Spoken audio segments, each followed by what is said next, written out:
Teori sosiologi sastra. Sosiologi sastra ini perpaduan dari dua ilmu yang berbeda, yaitu yang pertama sosiologi dan sastra. Jadi sosiologi itu ilmu yang mempelajari struktur sosial dan uh, struktur sosial dan proses-proses sosial. Lalu sastra sendiri adalah gambaran kehidupan atau cerminan dari kehidupan nyata manusia dalam sehari-hari.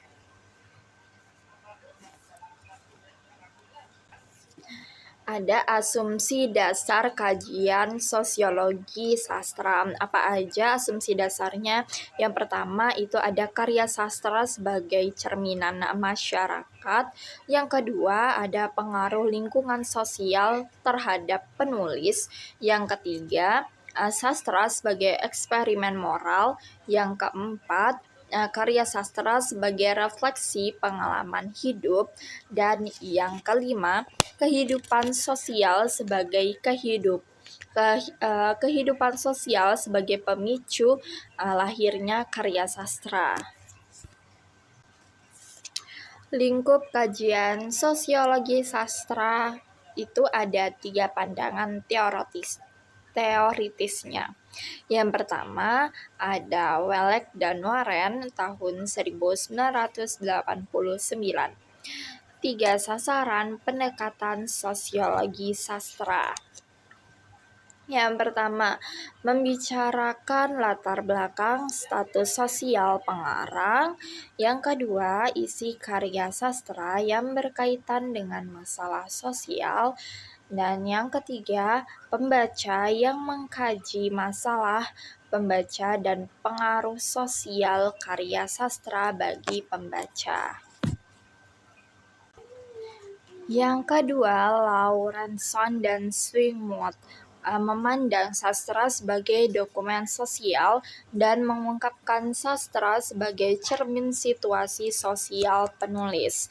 Dan yang ketiga, sebagai manifestasi peristiwa sejarah dan keadaan sosial budayanya.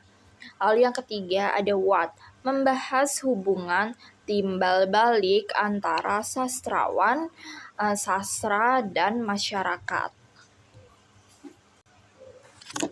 Itulah tadi mengenai sosiologi sastra, teori sosiologi sastra. Untuk kesimpulannya dari pembahasan materi sosiologi sastra, bahwasannya teori kritik sastra sosiologis menekankan bahwa karya sastra harus dipahami dalam konteks sosial, budaya, dan historis, di mana karya tersebut diciptakan.